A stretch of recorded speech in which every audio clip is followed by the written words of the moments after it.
What's up you guys, welcome back to the channel. It's been quite a while since I've made my last video, been a bit busy. But today we're going to compare Pulsechain to Ethereum 2.0 to be more specific. As you can see over here, we're mostly going to talk about the downsides and the negatives about Ethereum 2.0. Just because most of you are already Hexicans, you're into Pulsechain, into pulsex. Everybody's already invested and they mostly know the ins and outs of the Pulsechain token itself. But if you're new here, basically what Pulsechain is, it's better, cheaper, faster than in Ethereum, and it's proof of stake. And Ethereum has a lot of downsides that I'll be addressing as of right now. And this will be the first video out of many where I'll be comparing a lot of other top 100 layer 1s to Pulsechain, and mostly focusing on those layer 1s compared to Pulsechain in each single video because it'll get too repetitive. To mention Pulsechain's, ups and downs and all that stuff, because we already know. So let's get into it. So as we know it, Ethereum 2.0 is going to be centralized. Why? Because the validators will be very centralized as well. To be a validator, you need 32 Ethereum. 32 Ethereum equals $65,000 as of right now. So that introduces heavy centralization. Yes, you could say the same thing about Pulsechain, that it has 33 validators and that's centralized as well. But the thing is with Ethereum, its current state, I would say it's somewhat decentralized, where you have a lot of people mining Ethereum and it's harder to take down the network. But the fact that they're moving to proof of stake and you need 32 Ethereum to become a validator, it just seems like a downgrade the way I see it, versus initially starting with less validators. So this is more of a downgrade for Ethereum rather than an upgrade. So let's continue. So Ethereum 2.0 is going to have new code. New code means new bugs, and typically bugs tend to come out during stress tests, also known as more traffic on the network, more swapping, more sending, more transacting, and all that good stuff. This is kind of funny, but we will really know how bad the bugs are in Ethereum 2.0 when people are buying monkey JPEGs again. And this is not a joke, because as we've seen, when everybody were buying NFTs, the gas fees were insane. It would cost $2,000 to $3,000 to do a swap on Uniswap. So Ethereum 2.0 will expose bugs. Whether they're minor or major, we will just have to wait and see. By the way, proof of work to proof of stake has never been done before. So they're trying to change Ethereum from proof of work to proof of stake. Nobody has ever done this with any crypto out there. The merge and sharding is new code, and it's created specifically to transform Ethereum from proof of stake to proof of work. So this is completely new experimental code, and it has billions of dollars relying on this new code. If you think about it, new code is typically not as secure. Why? Because it's not as battle tested. It hasn't gone through, the trial and error like a lot of code does. So it's more likely to fail. If it's more likely to fail, it means more money will be lost through trial and error. I'm not a dev, guys, but my question is, why not improve on the current state of Ethereum? I know that at least as of right now, they can at least increase the gas limit and make it a bit cheaper to read from disk. And all that, tiny little things that make it a bit cheaper to transact, send, swap on Ethereum.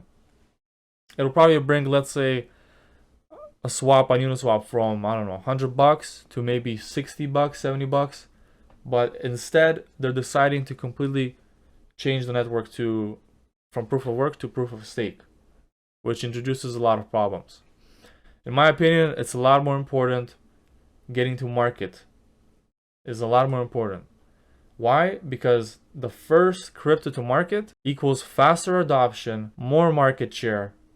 Because guys, by the time ETH 2.0 launches, a lot of other cryptocurrencies will launch by the time ETH 2.0 is finished. So that means less market share to go around, less eyes on certain projects, because there's so many projects in the crypto world.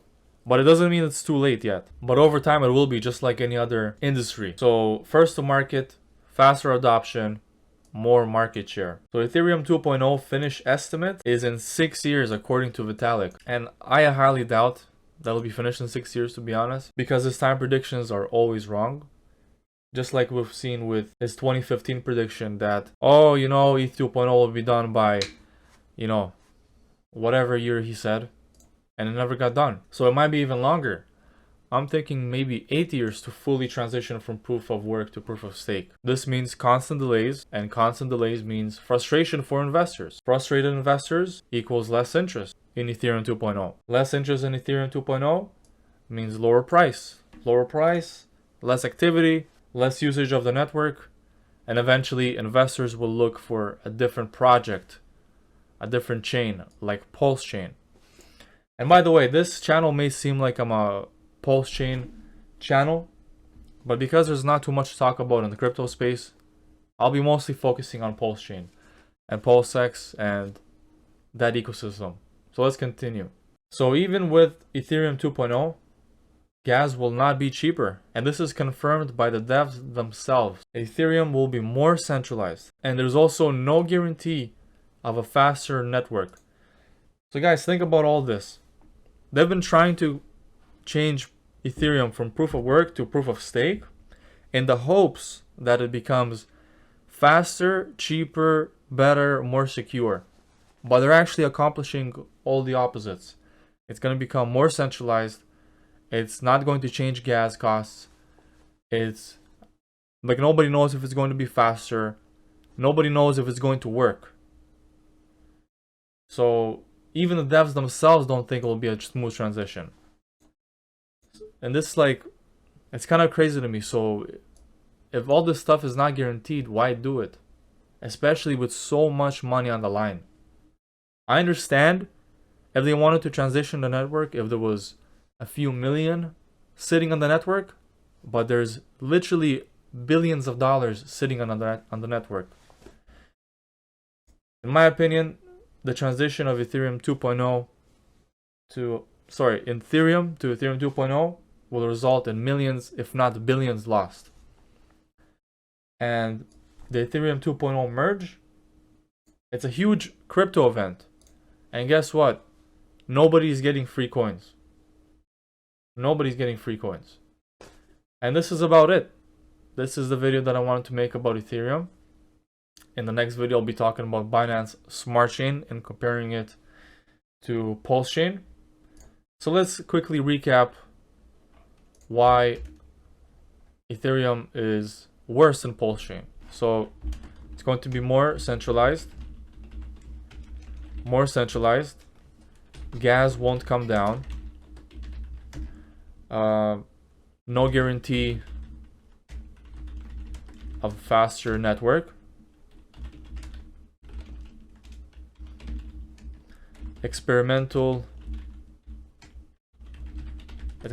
code, sharding and merge and all that stuff, optimistic rollups. That's a lot of experimental code, guys. So the fact that they want to do it, meanwhile having billions of dollars sitting on the chain itself and converting it to proof of stake, is kind of crazy.